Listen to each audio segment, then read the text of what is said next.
Welcome everyone to the ARC 280 VRay workshop hosted by Brandon from Obsesso. Yes, that leads us to the introduction. So Brandon is the founder of Office in Search of, along with Jeffrey Garcia.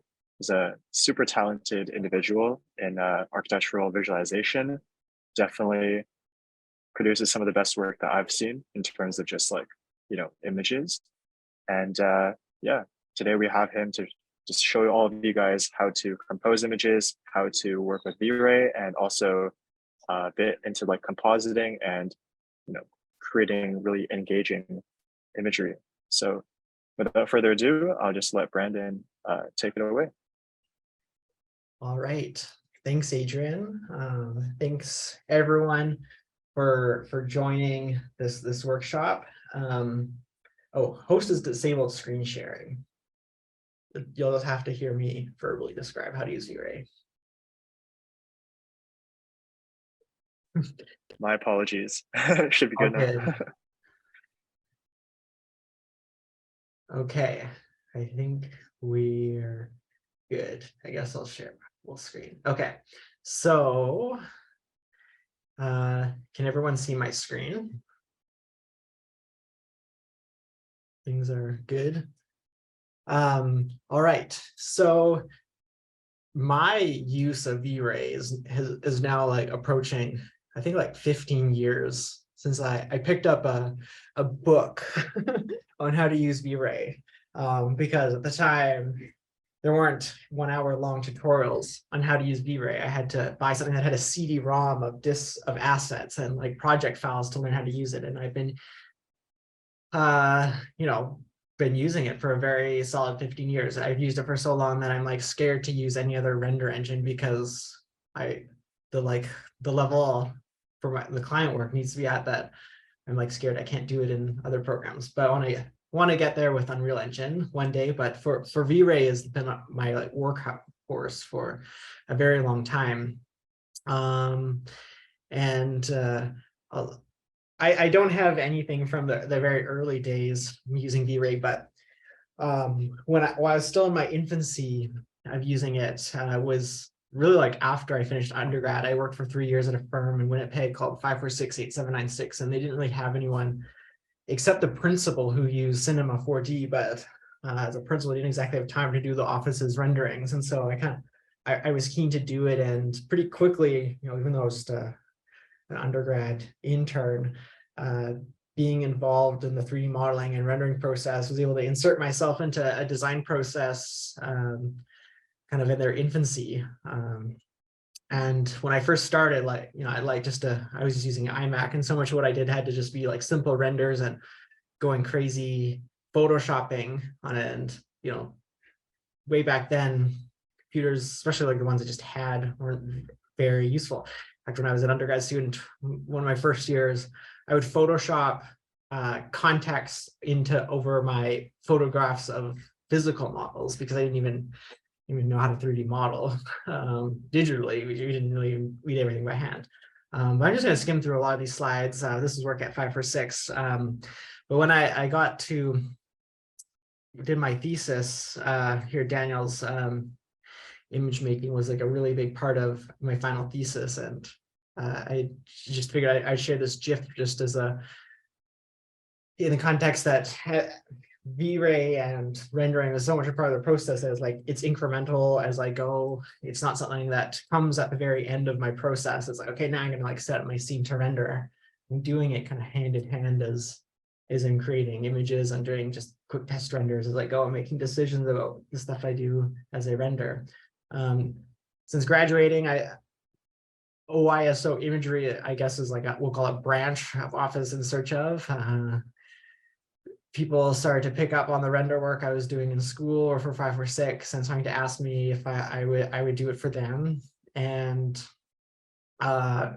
it was a good way to, at first, just felt like a good way to make some money, pay off some student loans. And the more I did it, the more clients would come knocking, that eventually I left having a day job, that this became a full-time job, and now I have 2 people working for me. And just the kind of range of projects that we do, so much of the work and the images we create are about creating a a kind of atmosphere and mood around a project. And that goes back to even when I was just having to Photoshop over rough stuff on season, trying to make every image kind of captivating and unique in its own way, even if it's just, you know, a single family home in the suburbs of Vancouver. How can like tone and quality of light kind of affect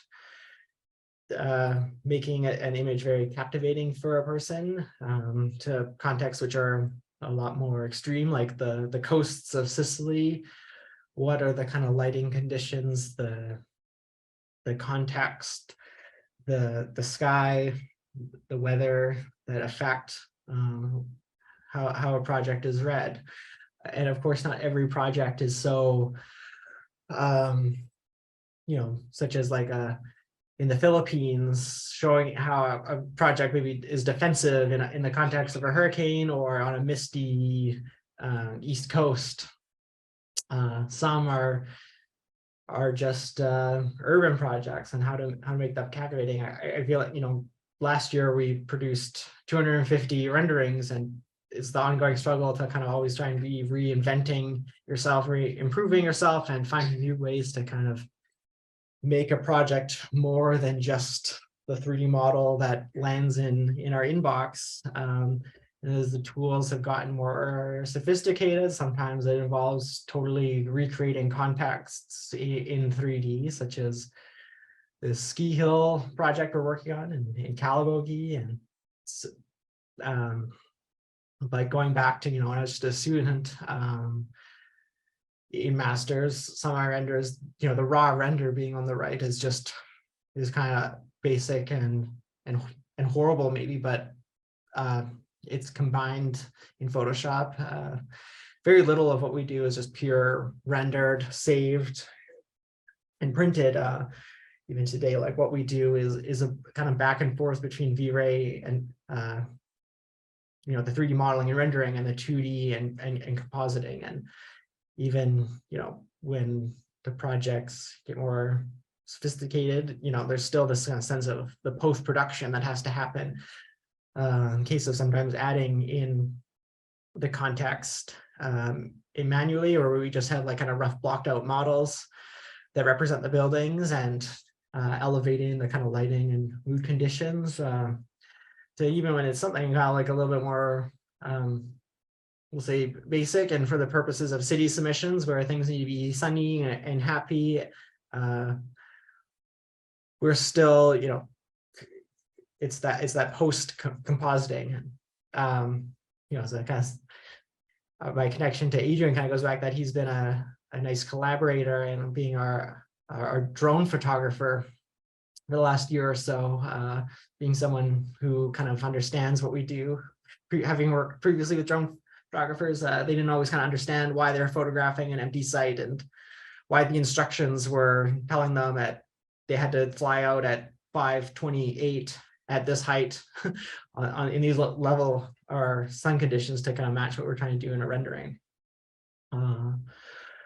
I will kind of return to some of this and some of the tools that VRay provides for the purposes of post-compositing. It's not just the rendering, it's a whole series of underlying renders that you're able to kind of bring together, whether it's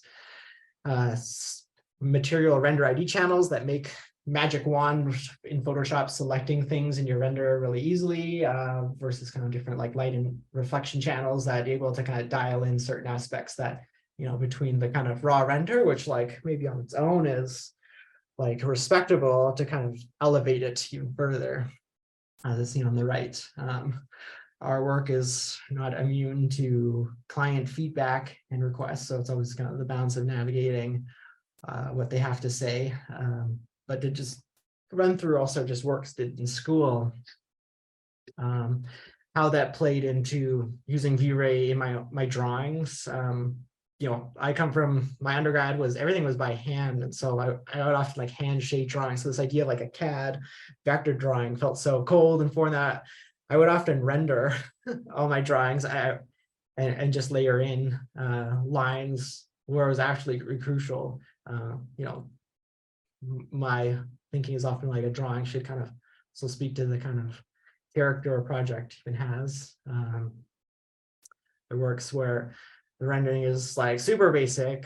This was done in VRay with just a basic GI global illumination lighting, but could very well have been a Arctic render in Rhino, and just adding all sorts of color and tone to bring that raw render to life. And this was some professional work, but I worked at a firm that the rendering should kind of like match the character of all the diagrams and drawings for this urban project.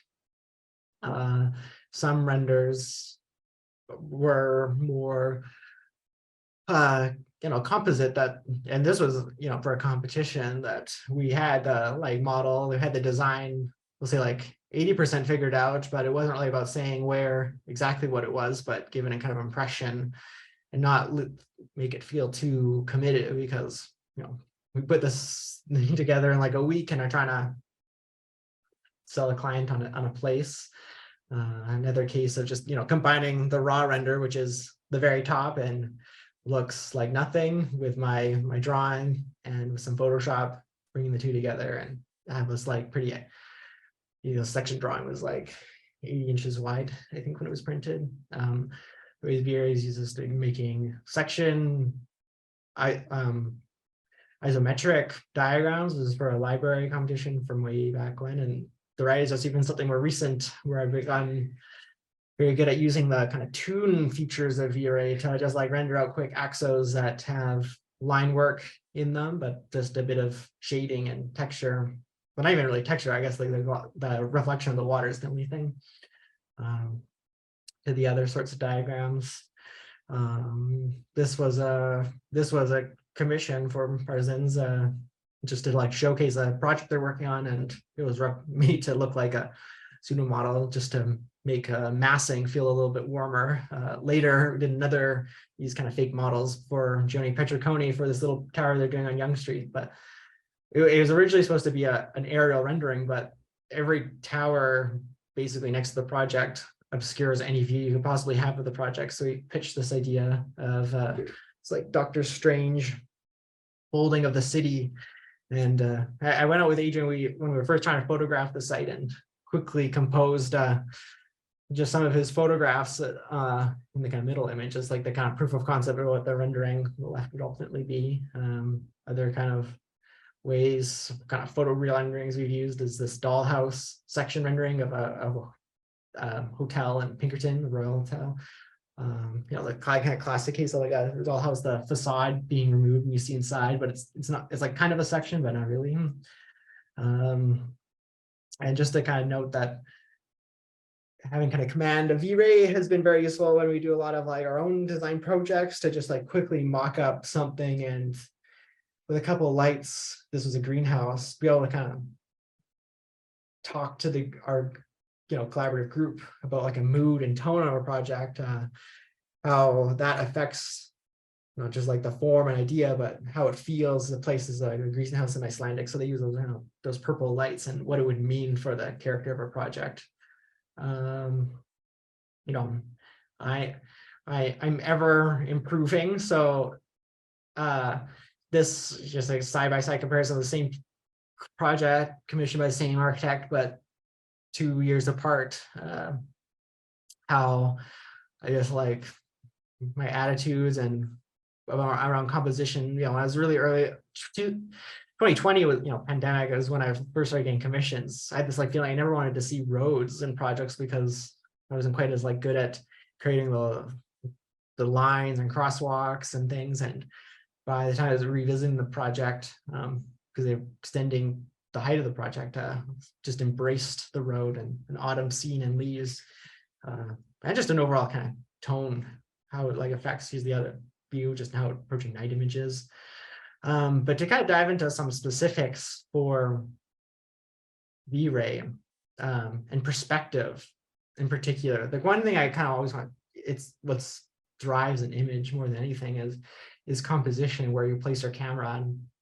Something I see so common in student work. You get so accustomed to orbiting around your model from above, and this privileged viewpoint, that it's almost difficult to like understand where eye level is, because you're just not used to thinking or looking at your project that way. And when approaching any image, I think it's so important to consider that, like, to put your camera at eye level. And the thing about camera at eye level, this was just a slide to think about, like, the types of people you put in your image and not just take people for granted. What is the scene of your image?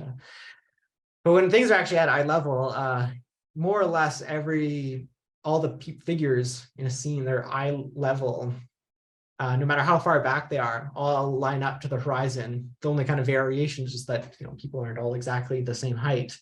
So often I see renderings or collages from students where they got this close that you're a little bit high, and it always makes things a little bit less, like slightly, it's not quite as immersive, because you just have all of a sudden this like slightly inhumane perspective.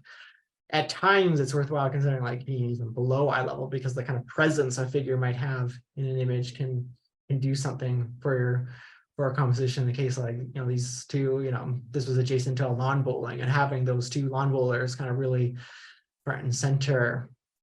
I'm thinking about what they're doing for the story of this project. Or the one on the right was just like, not really the figure so much as the car, and having that like motion blur for the sake of this project. Or at other times, the ways a solitary figure might like play into a project. These are some images we've been doing for our Chris Crincelli that been fun just doing it. We've been calling these our feet shots for people. The second thing that kind of is really important to composition is thinking about lens length, which is also often taken for granted. The Rhino default, which I think is maybe like 50 millimeter. Maybe some of you have seen this GIF before. There's the effect of lens length on a human face, and the same thing affects how a building looks. From like 135 millimeter collapses everything, a sort of telephoto lens, to 50 millimeter, perspectives incrementally start to get exaggerated. And for architectural purposes, you often need that wide lens to really capture your building, and not just capture it, but in a way that you're kind of at the building. If you to try and show a building in like a telephoto lens, you have to be so far away from it to show it all. And then thirdly, and with camera position, the lens length is time of day. And when we're doing our projects, what we're frequently doing is testing out our compositions at every single time of day, just to kind of think through how light affects the scene, and what kind of impact on the things, and like where we want to take it. Even if it's like to decide that no sunlight is working, that it's better to kind of go nighttime. And the incremental process from there is often like is a process of incremental refinement, adding more and more to our scenes, fixing it from reality to final render and output. And from that, I want to segue just to cover some of that basics in VRay for Rhino. We don't really use Rhino ourselves too much. Most of the files we get are SketchUp, and for that reason, we do the projects in SketchUp. I'll say that this is the first program I ever, I first learned in 3ds Max and then started doing it more in SketchUp. But the thing about VRay for Rhino is to hit render out of the box, the lighting is like pretty horrible inside of Rhino. And I don't know why that is compared to something like SketchUp, but there are a couple of quick fixes to set up lighting for exterior renderings. And to cover the basics of VRay, this is the asset editor window.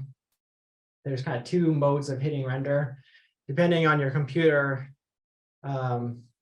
render with VRay is probably the safest way to go. If you got something a little bit more powerful, interactive renders, it could be a little bit safer. or sorry, a little bit more fun and interactive because it live updates, but ending your computer might not. It's a good way to crash a computer. And I'll say I actually have all of this in my slide notes too that I can share later. But the default setup, what's happening in Rhino, in the asset window, there's the lights tab, which by default has the Rhino sun set up, but it's turned off, which is indicated by this sun switch here. But sunlight is like a two-part process. There's the sun, which is the directional light, and there's the environment of the, we'll call it, say, like the blue ambience of light, which is hidden in the settings tab under this environmental rollout. And it's this background tab. And when you click on this background, you see this like weird gray and white thing, which is the thing we're seeing in the background, but it's also affecting everything in the scene. The kind of other problem to this is that by default, VRay starts out overexposed with this exposure value. As a starting point, I will just say, put it to 14. If I hit render, by this default setup, it's like now underexposed, but that's going to be fixed pretty quickly.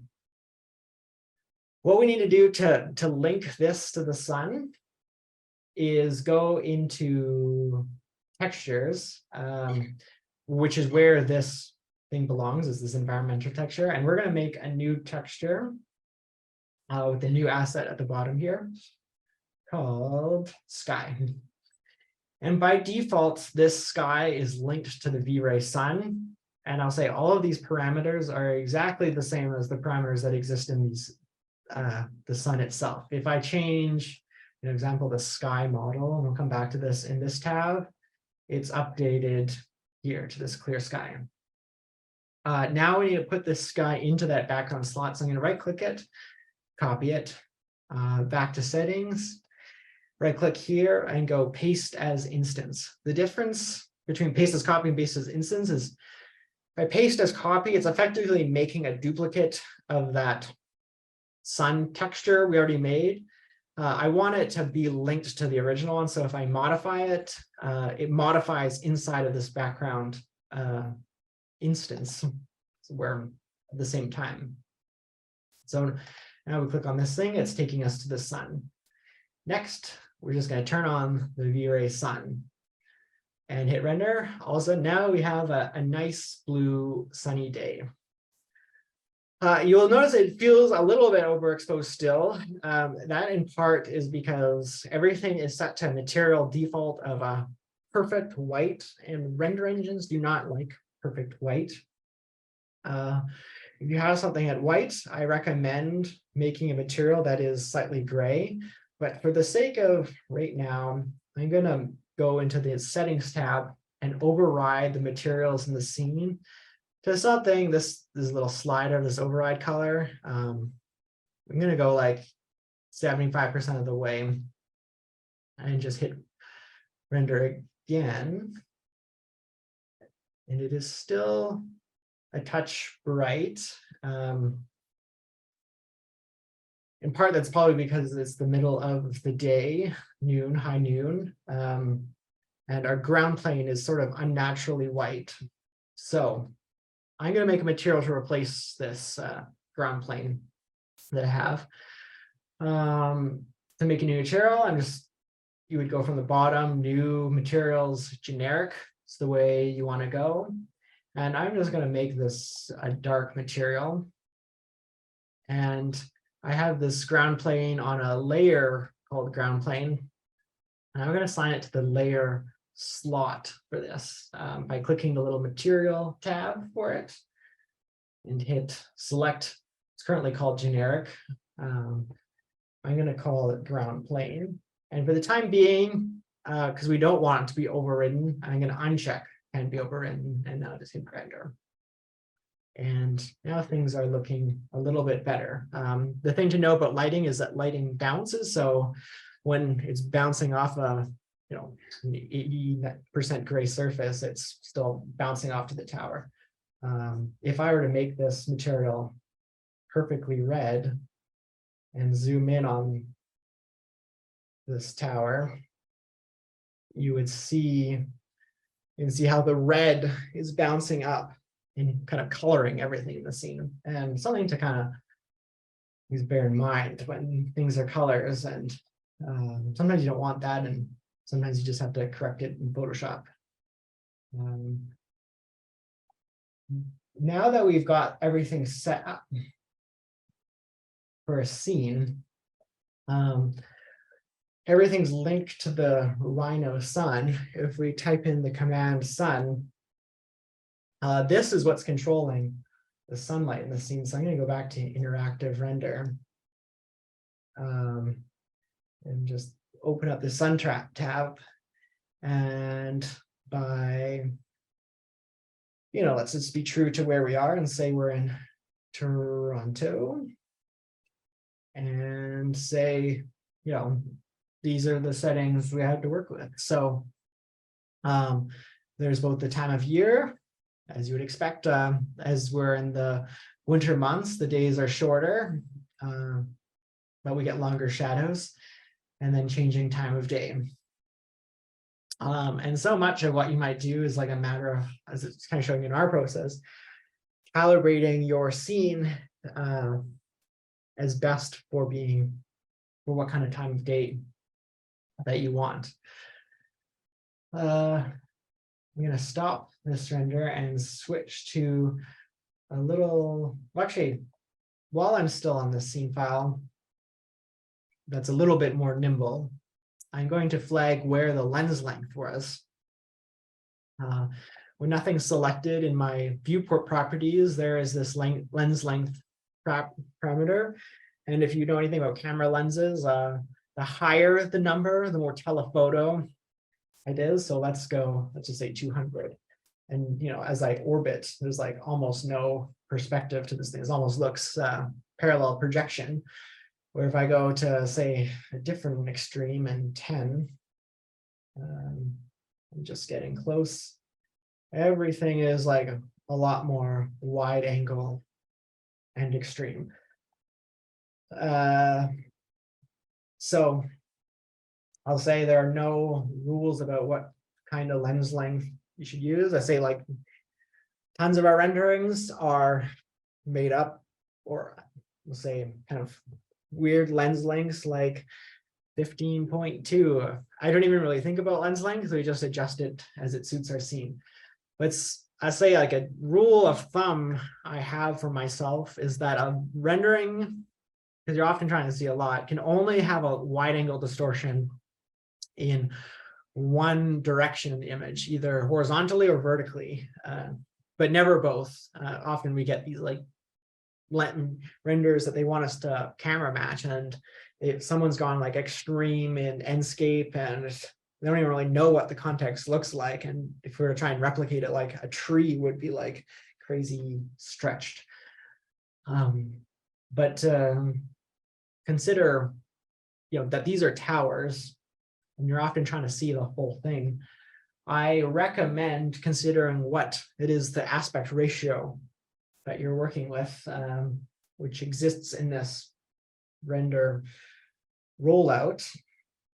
For our sakes, to make things a little bit more easy, it's worthwhile turning on the safe frame. You can kind of see this like blue outline. That is what exists in our rendering. I don't actually know what the orange does. I will say, though, something quirky about Rhino in more extreme aspect ratios, such as like a portrait. Now, if I were to go full view on this, let's say like a really narrow aspect ratio, that the like cyan box is like well out of frame. So like if I were to hit render here, I'm seeing more in this tower than this is even clipping off, like the extent of ground on the surface. And there might be like a better strategy to it. The only thing I kind of really know to like, for the sake of being able to really see what you're seeing, is to kind of at least approximate that same aspect ratio in the viewport. When looking up at a tower, you know, if as the camera tilts up and trying to be kind of low to the ground, it's probably not always desirable that the tower is fading off into the distance like this, or it might be. We've done some renders that are looking up at towers, but you might find that you want to be in 2-point perspective, because we don't really perceive the worlds that we like. We kind of like have our own center of gravity that we like. We understand that we're looking up at something, even when we're not. So to get a camera into position, and I think my lens length is maybe needs to go even wider. Let's try 10.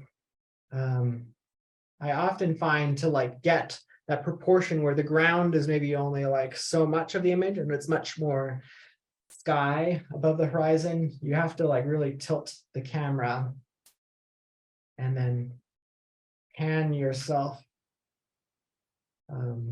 back. So it's always a bit of trial and error, but maybe we're closing in on something. I kind of like way to understand if you're even kind of below at eye level, even somewhat, is you know, you should be ever so slightly seeing like the underside, like the side of your second floor. And if you know anything about, probably made advantage of this, but always worth saving your camera view once you have it. So I call this view 1, and I might make like a note of what that aspect ratio even needed to be. And from there, let's make this a bit higher res for the sake of everyone seeing it. Now that I like my angle, it's a matter of playing with sunlight in tandem with this. Right now, we don't have any context. I don't know if your brief has any context, hence why I've set up a view. I've just tossed this in a model. It is always worthwhile thinking about your project in a context, because it helps guide what you're actually supposed to look at, even if it's just simple block models, but also they can affect the lighting and shading of a scene. You might know that if you search 3D, or sorry, Toronto open data, you can get 3D models of the city. They're meshes. You're going to download them in DXF or SketchUp files. Let's see. Okay, open data portal. After searching it, and then you just need to search 3D massings. You go to the site, and you can basically like select quadrants of the city you want. I don't recommend having an entire quadrant in your model. I would, separate file, cut it down to what you want. I don't know, for me, it always gives me this warning that about downloading this file, that I have to right click, save a file. I can't just click on it, and then it gives me a warning, I think. I should stop this render. Yeah, blocked, and then, yeah, continue download. Anyways, that's where this model came from, and then clipped.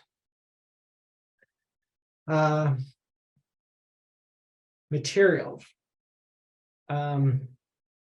First off, are there any questions about kind of just general lighting and composition in a scene?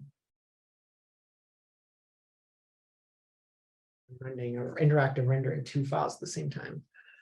I'm gonna look in the chat. Yeah, if anyone has any questions about lighting so far, feel free to unmute or you can say something in chat. Anything works. I'll say some nice things about the new VRay Sun. Well, there's two things. The default sun is often this Husk et al. They refer to like an academic paper, like describing the mathematics of sun. How do you change the quality of the render? Okay. I was going to come to the end, but I'll do that now. I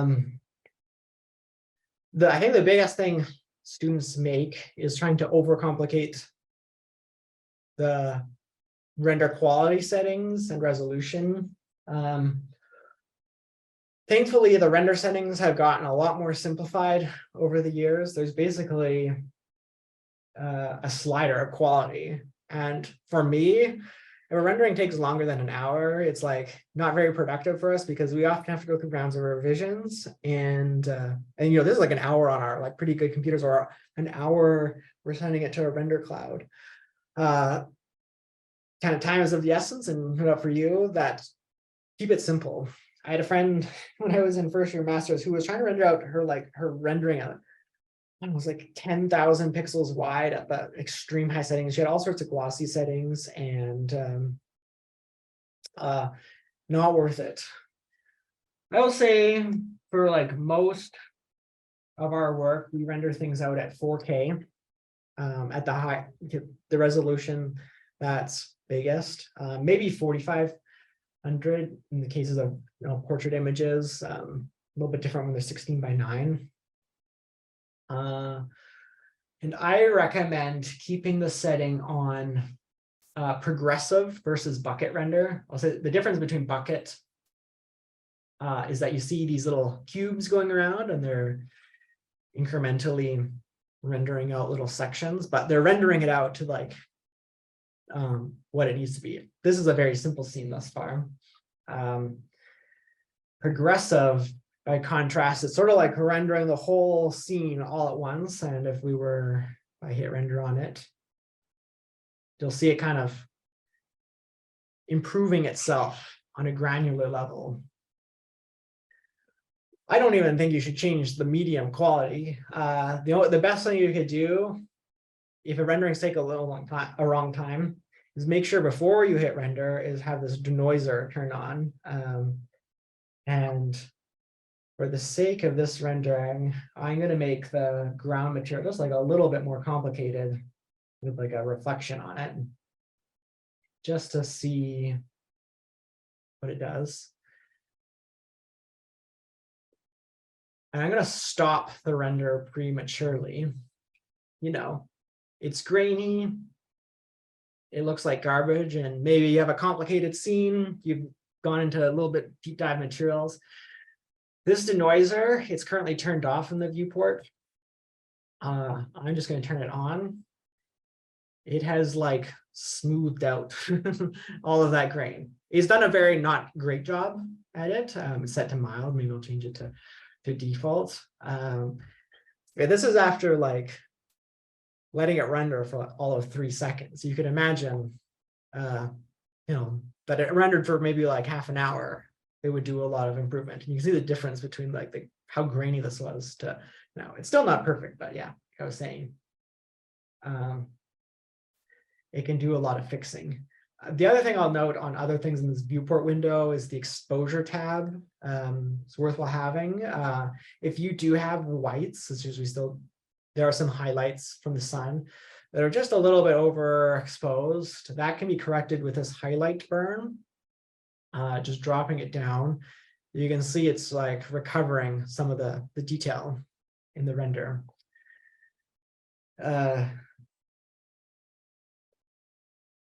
That's basically all you really need to know about render quality. But while we're in the kind of principles of render settings, I am going to show like the render ID channels that I mentioned. That are very useful for Photoshop later are these render elements, this render elements tab. And there's a handful we use all the time. They are all found here under render elements. There's render ID, which is every single geometry gets a unique color. There's material random color, which gives every material its own color.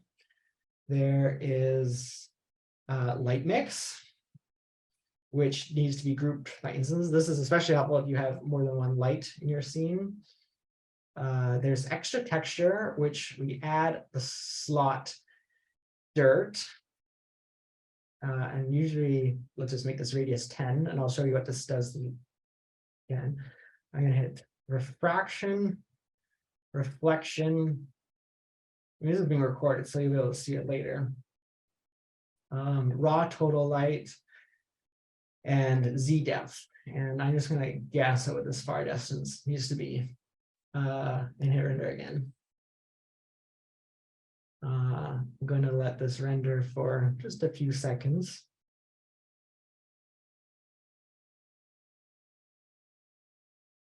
And stop it. These are now all under this little tab.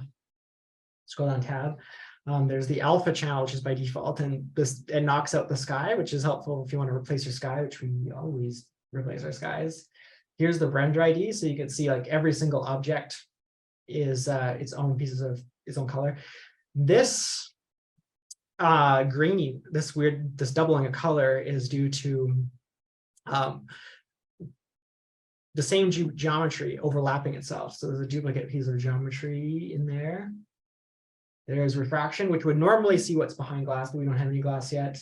Extra texture adds, it's sort of like the Arctic render. It's useful sometimes we just want to add like a little bit of shading into the creases of edges. What's happening with this is because the normal of this railing is inverted. There's the reflection channel, which right now we just have this ground. They're sometimes very useful to just like be able to, in Photoshop, layer in a bit more reflection.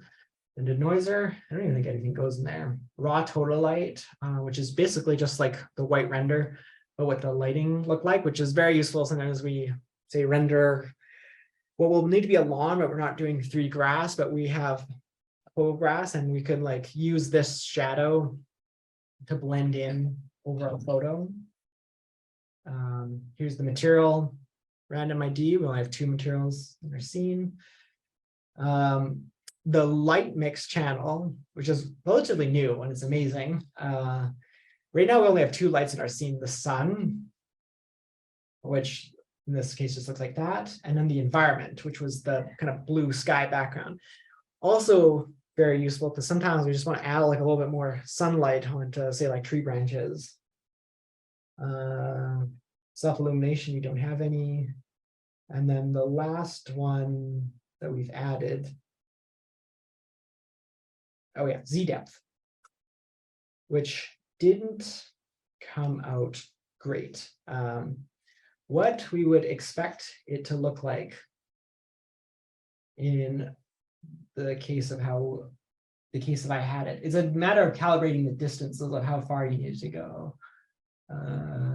You would expect it to look like this, where things in the foreground are white and things in the background are black, and everything's like a gradient in between. It's very helpful for us to add in kind of like haze and fog using kind of Photoshop screening modes. But those are the general render elements. And what you want to do when you're done is, probably for your cases, save all image channels to separate files. Let's just make a render 1. And let's render it as PNGs. This was view 1. And navigate to render 1. I think it's still saving them all.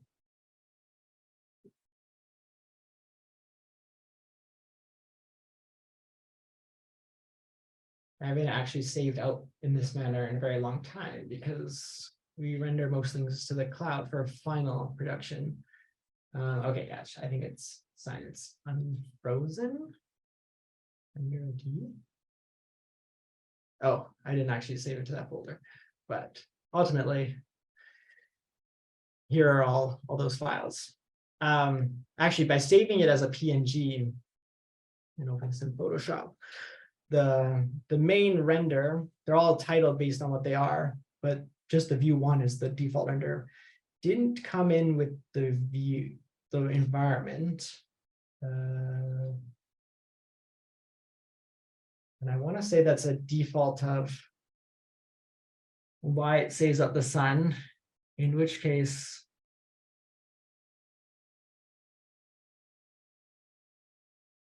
let's try TIFF. We save them out to EXR files, which has a higher color range, but it's a little bit messier to work with. If all of it fails, a JPEG that's uncompressed thus far will be fine. U1, yeah, with the sun. But the nice thing about like having these two separated, if I like combine them and I stack them in this way, gives a little bit of flexibility to like putting the sky in say Photoshop. Just gonna examine some questions while this bridge opens up. Okay, got the render channels. What would you do if you want the sun and sun rays in the viewport render? Not. Oh, like, is that kind of like hazy sun rays coming through the sky? Is that, I suppose that's maybe what that is asking about. Brandon can answer, but sun rays are often added in Photoshop after. Yeah, and not every scene like really makes sense to do it. But just as an extreme example, I'm going to show. No, there's sort of somewhat of an expectation that your renders won't be quite like this. Just to make sure this is the right render. No, U2.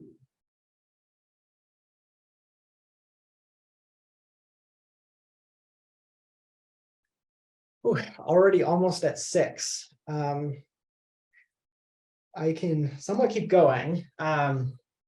In terms of materials, it's like post-production is this like whole other realm.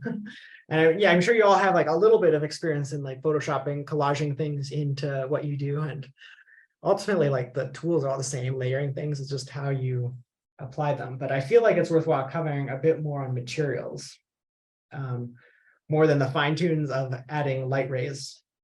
I'm gonna just like skip over to sketch out what we use more often. Everything is exactly the same.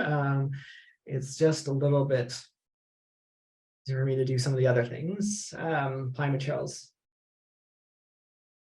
with one exception. I'm going to go back to this scene. The basics of a material. There are ultimately only like 3 things, sometimes 4, that affect a material. The diffuse channel, the reflection channel, the refraction channel, which is the kind of maybe, and the bump channel, which arguably is also a maybe.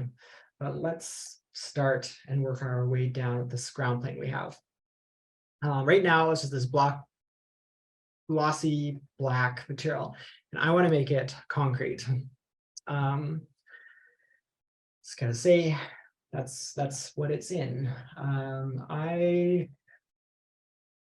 In time, maybe we'll all have folders that look quite like this, and I'm going to try and keep the principles of what a material can be, to trying to do everything with just the basic color image. Let's say this concrete is good, and for the time being, I'm going to get rid of the reflection channel. Let's now hit render.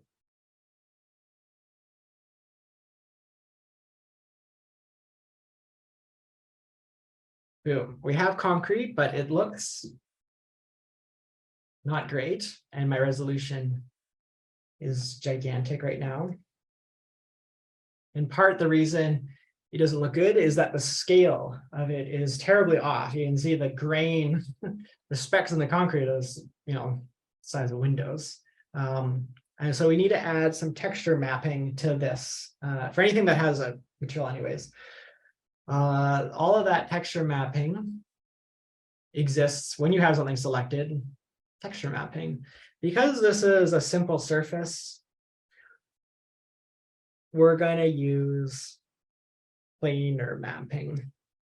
And it's basically, all you're really doing is saying, how big is this thing, this piece of texture or concrete? And I'm just going to draw something that looks like that and hit enter and hit render again. This is maybe now feeling too small, just for, especially the surface is so big. So I'm just going to do it again. Let's just say that big, hit enter. Yeah, that's looking good. You might have like a more elaborate context model that this thing gets broken up a little bit. I'm going to zoom in now. The next component of it is its reflection parameter, and concrete, everything in the world is a little bit reflective. But let's say, I don't know, let's just say for the sake, you wanted a really reflective concrete floor. There's two basic parameters to reflection. It's its color and its glossiness. The color dictates, we'll say in a way, how bright the reflection is, and that perception of brightness can really be dependent on how dark the underlying material is. If it's a very white material, it's hard to make something look glossy. If it's already white, it's hard to see what it's reflecting over the white. But in this case, we kind of got a gray, and you can see by adjusting this parameter, the difference, as I bring it out, you can slowly start to see that reflection. But for the sake of seeing it more extreme, I'm going to darken my concrete. The simple way I'm going to do that, I could do this in Photoshop and just the texture originally, but I'm just going to roll out the color manipulation and just drop this grain on it. So it's a little bit darker. So the second parameter of glossiness is, maybe as you would expect, how in focus that reflection is. At 1, it's a perfectly sharp reflection. As you drop it, this parameter, it becomes a little bit more blurry as it gets so farther away from what it's reflecting. So you can see kind of in that moment, the reflection is quite close, but as it gets further away, things are a little bit more blurry. Both of these slots can have a material slot in it. And just for the sake of seeing what that could do, I'm going to put my concrete texture in the glossiness. Because this is very dark, it's the equivalent of being somewhere here in the glossiness, and say like anything below probably 0.6 is as good as useless. But because I duplicated, I need to bring back some whiteness to this. And if I just turn off my concrete texture, you can almost see in this that like the glossiness of the concrete has that image quality, because in this case, it's kind of got a little bit of contrast in it. Those darker and brighter spots are what we're seeing here. We could exaggerate this by right-clicking on this material and wrapping in Bezier curve. Think about Photoshop curves. This is effectively like adding the contrast to the more extreme version, where these darks and whites are very extreme. That's what's affecting this image. So darks are more blurry and the lights are a little bit more glossy. There's like no actual texture on this. I've still turned the material off. So, starting to think of these two in hand, it's a little bit weird to have a very glossy texture outside, but you can start to get somewhere. The fraction will come back to glass, but for the other parameter that affects material is its bump map. And for now, I'm going to turn off all of these just so we can see what they do. I'm going to put my concrete texture in the bump slot. And this bump slot is really like affecting the light quality of what's happening as the sun hits this surface. It's like kind of way like, we have a perfectly smooth surface, but concrete has like a bit of grit to it. But you can see by adding this in already, there's a strong grain to the concrete. Especially if I like zoom in on it. You can say this like kind of is going a little bit hand in hand with the glossiness. The glossiness was back to cranked, but it's giving it a different kind of blurriness. So 1 is very strong for a bump map. Things tend to be a little bit softer. And as you start to like think of these, all hand in hand, we've got material that like looks not bad. We can imagine like doing the same set of principles for brick, but glass is a whole other thing. So let's make a new material that's called glass. And we know we have some railings here, so I'm going to assign it to the railing material. We're good to go there, and I'm going to make sure it can't be overridden because we still have that material override on. Glass is really a play of reflection and refraction. Glass as a color, default, I just sell architectural glass, benefits from being a darker diffuse channel, even though we don't end up seeing it so much. Glass is basically perfectly reflective. So if you wanted, I don't know, like frosted glass, or glass that didn't have a perfect reflection, you would adjust the glossiness. Then it has a refraction parameter. And I'm going to say, because these railings are modeled without any thickness to them, I'm going to check off this smooth surface.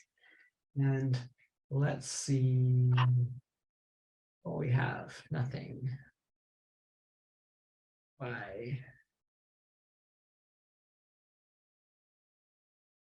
Glass.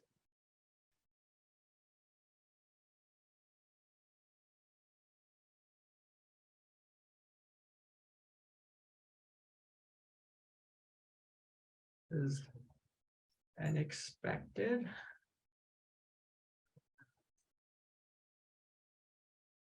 Oh, it perhaps could be select objects.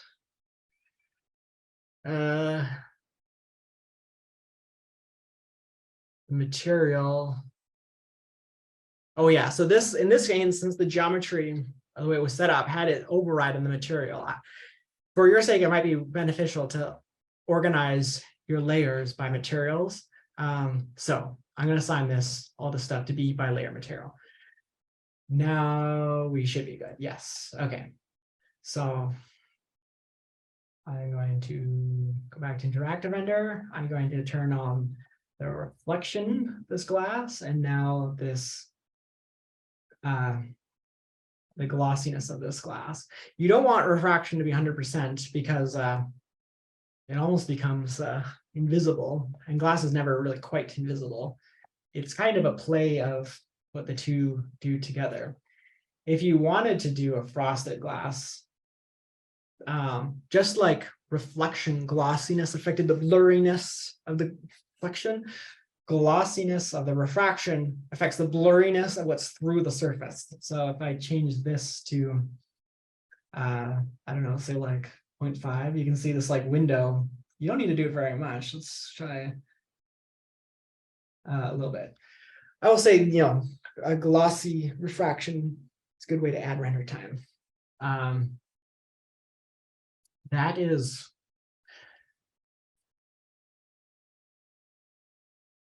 diffuse reflection and refraction. The opacity, I wouldn't make use of. It is not really the same as refraction, but something to bear in mind is like about refraction. If I didn't have this thin walled on, that like you've probably ever seen like a straw sticking into a glass of water. When you like look at it, the straw almost looks displaced from the glass. Surfaces want to do that in rendering. Because this in glass typically has thickness, because it was modeled without thickness, and I would imagine you've modeled many things without thickness. That was why it was important to have this thin wall checkoff. That infinitely thin surface, it has a weird effect on the way things refract. If you do model thickness, like giving it like 1/4 of an inch, you might not need to do that. But something, why it's kind of important to know about that thin wall. Any questions about materials?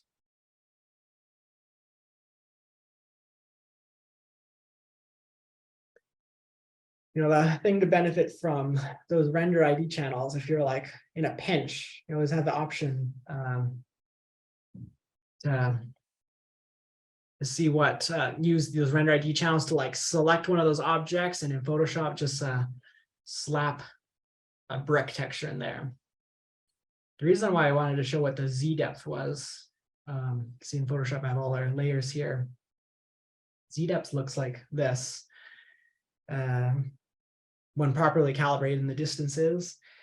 What I like to do is invert it and use often a combination of screen or soft light. You can see like how screen adds like that haze in the distance. To imagine coloring it. The other way I like to use it is with soft light, but I usually have to adjust the levels. This might be getting like even too much for what you might be doing, but this one's like pretty fundamental to like calibrating like an atmosphere. This is not positioned great, but that adds like darkness to the foreground and kind of haziness to the background, and maybe it doesn't need to be full intensity. Just adds that like feeling of draw distance. One other if there's no questions on materials, that can be like useful for making diagrams is like a 2-part material, tune material. And this is where I'm going to switch to SketchUp. Material, everything's generic for the most part, but there's this tune override, which gives like this like outline. A tune override needs like a base material, which I'll just like call generic. And you have to like set it to be generic as the base. And you have all these controls over line weight. When I apply it to this object, make this like a bit bigger. It renders with that outline. Very handy for like making diagrams, and you don't want to have to like fuss with exporting your lines, and maybe it's all a mess. And this is like a pretty fast way to clean it up. It's also very good because it works with like round objects too. Oh, I guess I should, another material I want to flag in materials about reflection is if you wanted chrome, something to know about materials. So I'm going to just give this like a typical glossiness. Materials have a property called like a Fresnel reflection, which basically is like the idea that like, a reflection is stronger when you're looking at it at a glancing angle. So if you're like, we're looking at your like phone surface at like a sharp angle versus sharp on, especially like reflecting your screen, it's like really like a clear reflection at a sharp glancing angle versus when you like straight on. And that applies to how materials basically always function. By default, that parameter is select. If you want something really reflective, you just got to turn that off. Boom, here's my chrome ball. And then all the same parameters of like glossiness affect like what this chrome ball looks like. Also worthwhile that like the reflection color doesn't need to be white to gray as like how strong it is. It can be a colored reflection. It can have very strange effects because it's the color of the reflection, not the base itself. So the blue of the sky is affecting this. So sometimes the color wants to be kind of hand in hand with the object. But you can get like pretty cool like effects, like iridescent effects by giving reflection colors different color than the base. Yes, 10 after 6. Covered a lot of basics, but they're basically all like the principles. It's just a matter of like putting them all together, applying materials as you see fit, thinking about composition, lighting. Maybe if you have time, could we cover a bit about kind of like compositing like a finished render into like an environment, either just like an image, something like that. I think that's what most students will be doing once they kind of get their initial render out of the way. Yeah. Let me find the rendering.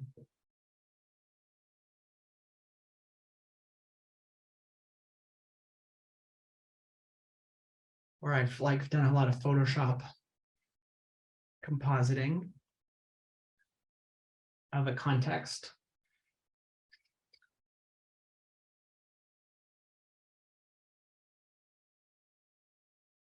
It just needs to load. This Photoshop file is a gig. And also, if anyone has any like pressing questions, you can just like put them in the chat, and then I guess later Brandon can answer them.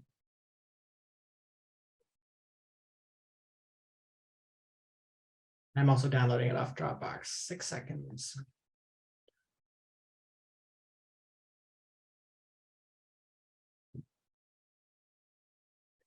Okay, share screen.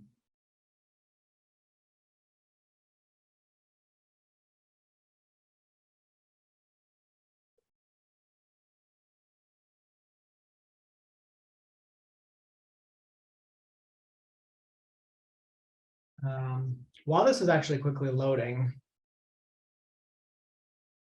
I'll just flag making other lights as you want to, because it's sort of relevant to the scene I'm about to show you. There are a lot of ways to approach other lights in a scene. I'm gonna say like the simplest way to make another light is just the sphere light, which is this. The other one is rectangular, which is also helpful.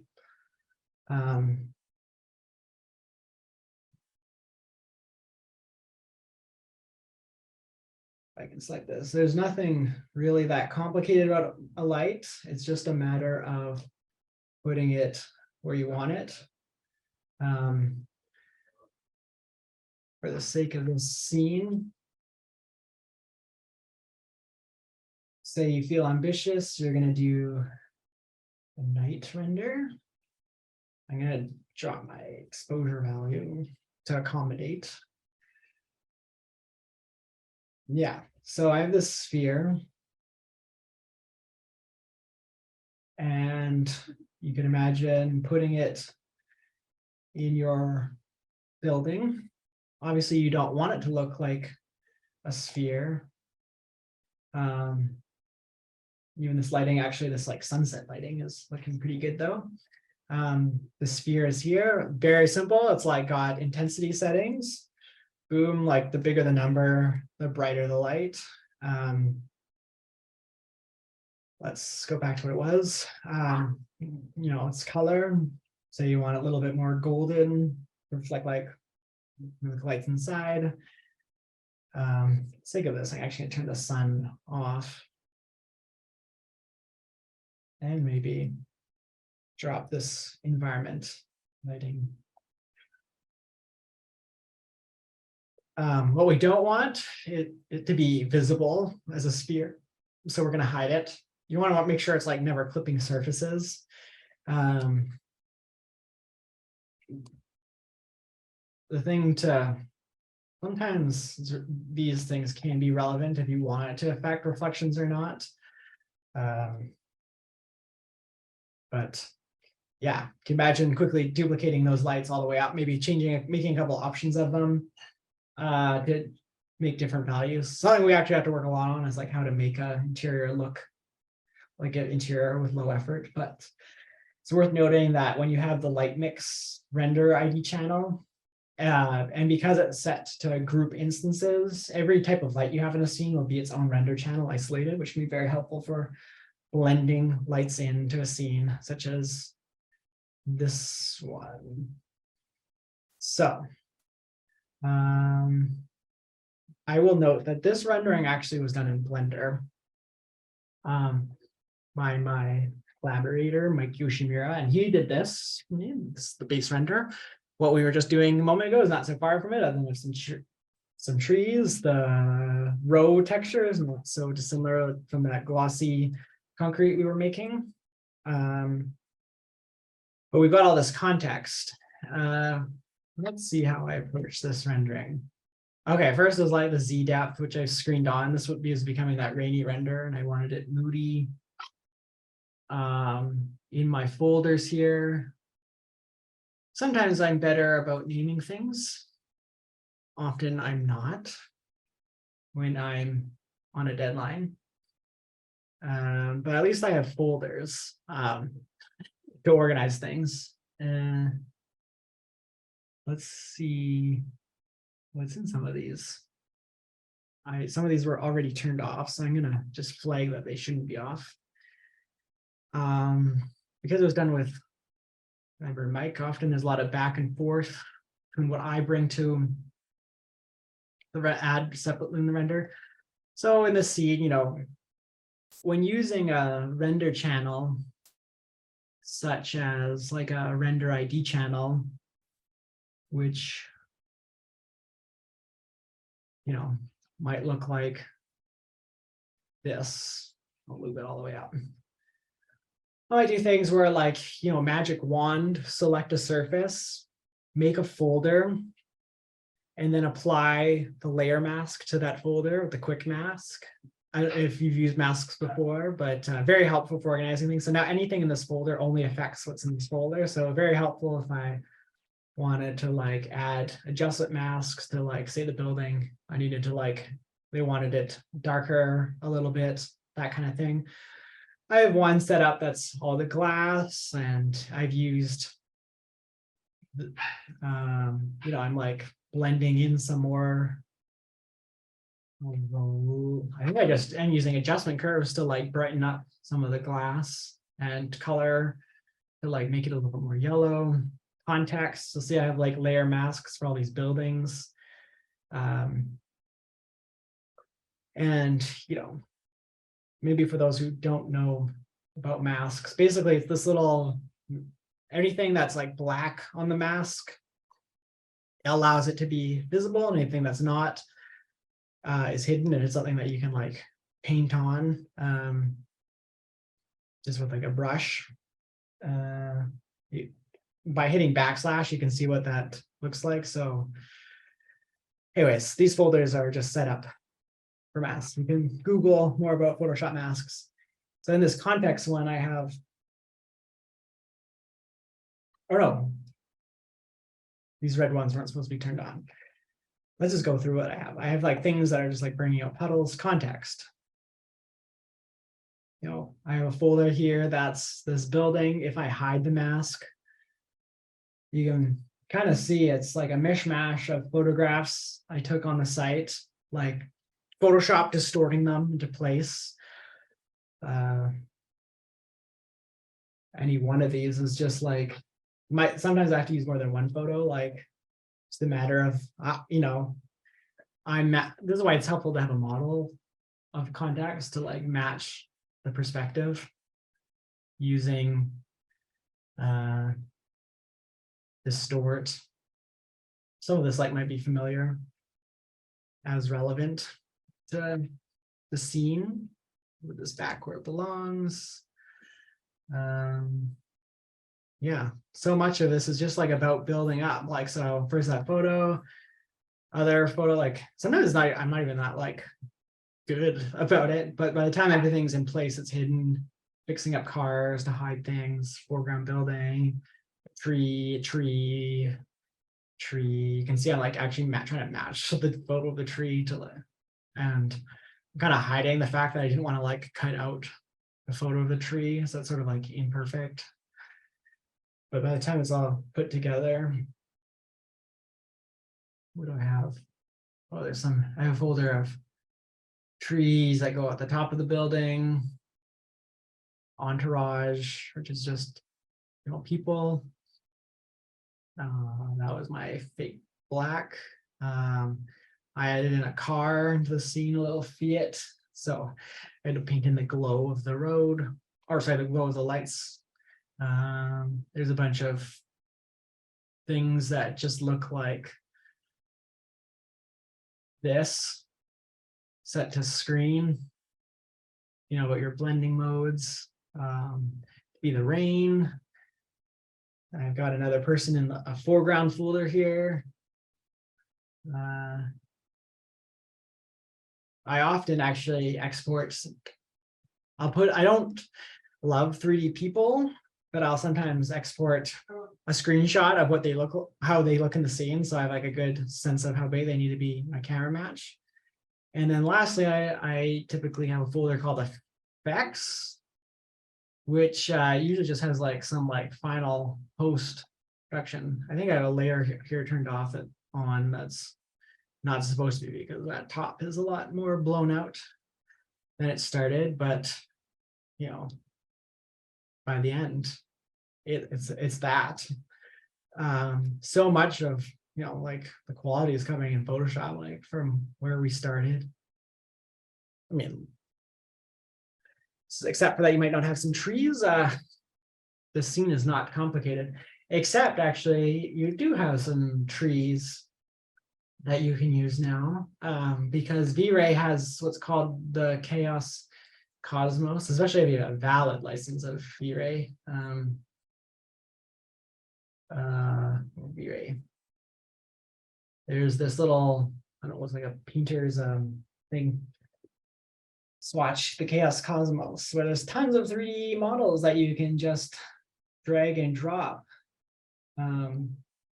So yes, say you wanted a tree, you just put in the scene. And thankfully these trees are modeled in a way they look, they're like simple in your file, but they render properly. Oops, let's turn the sun back on. So, the first time I actually was able to render a tree was like 3 years into even using VRay, because I just didn't have assets or the computer processing to even have a tree in a file. But now you can use these, they're called proxies.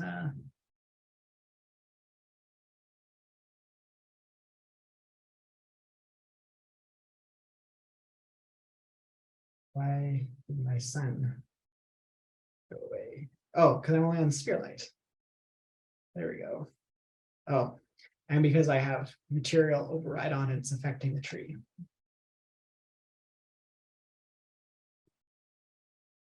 There are 3D people in these things.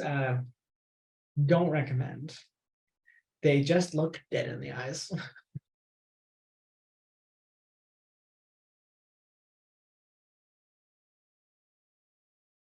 But yeah, I kind of feel like with that, the rapid fire VRay, you guys could make some pretty good things.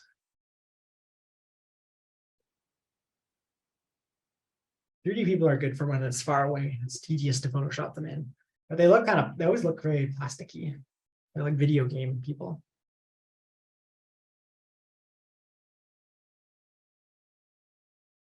Any other questions?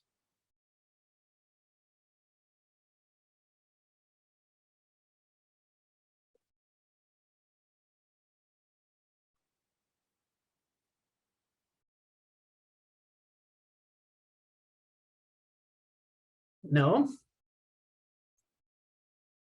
I guess not. I hope it at least was useful as a starter. I'll say the VRay Chaos VRay manual, I think it's called, documentation. There are tons of really good things for how to do different things. And they have a lot of tutorials on setting up lighting for our interior scenes. I know we talked about it a little bit, and feel like getting into some of the, I don't know, so much of what I've learned is by material, but textures, what they do, there's so much what I was going through, colors. There's like tons of like a lot more like advanced things when you really dive into it, like making materials that are emissive. You want to make like a light bulb. They're not great for lighting scenes, but just more like, or like sign, they're good for like signage. Sometimes you have to supplement them with actual lights. We're often just like searching VRay bulb material. Also, actually worth mentioning that Chaos Cosmos has materials like concrete that you just like load into your scene. I don't often use them because I find some of them are like their size of texture is a little bit smaller.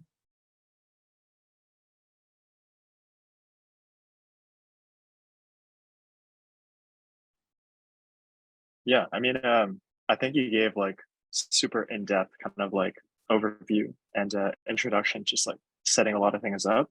Honestly, I think there's like a lot of nuances to even just like very tiny details about setup, like you mentioned, kind of like the material override, that kind of stuff. And also important to mention that, you've been in V-Ray for like 15 years, it's really like a skill that needs to be crafted with like a lot of practice. So maybe like a recommendation to all the students is to really look at like a lot of precedents, right? Either from Brandon or just like renders that like you really admire, because there's always just like so many things to learn about, setting up the shot, the kind of lighting that they have, the balance, the colors, what kind of, entourage they have. Really like learning from precedents is super important for the process. Yeah. Also with like, I don't know, always just thinking about like what your goal is with an image is helpful. And not trying to like let one render do everything. Like people that like firms I look to when looking at renderings are firms like Mir, which are in Norway, who especially like what they like, how they think about composition and color and tone. It's like, since we're like looking up a tower. Oops. But I also always look at photographers too. There's like tons out there. This section of Mir's website I actually also find really, because these are like the sketches they submit to clients to like get them on board with an idea. So they're not always, I mean, these are like way more refined than the things we do for sketches, but they always like have like their like approach is always about like just feeling kind of natural and I don't know, thinking about like who the figures are and what this style and time of day. I also always go back to this one, Lexicon rendering for OMA.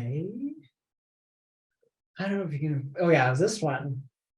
This rendering was like kind of famous, like back in its day.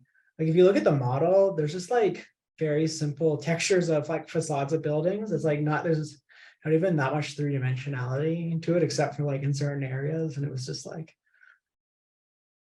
setting a time of day and a figure, and they like, I don't know, it's like won a competition like for the architects. And it like is so by today's standards is low effort.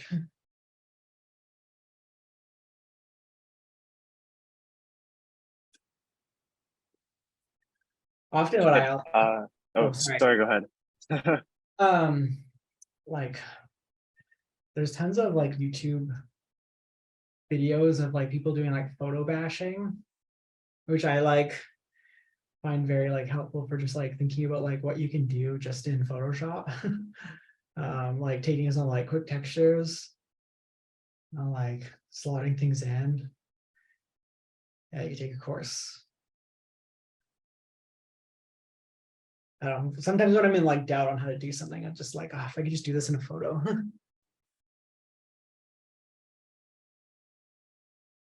Yeah, that's what I've got.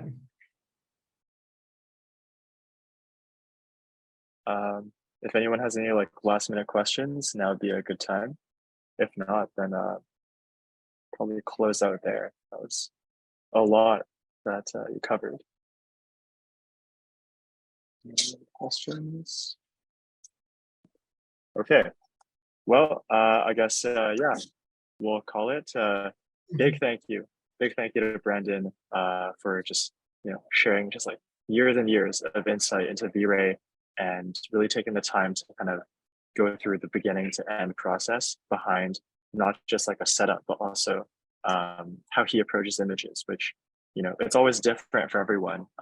It isn't art at the end of the day, and your approach will always vary. So yeah, thanks again, Brandon.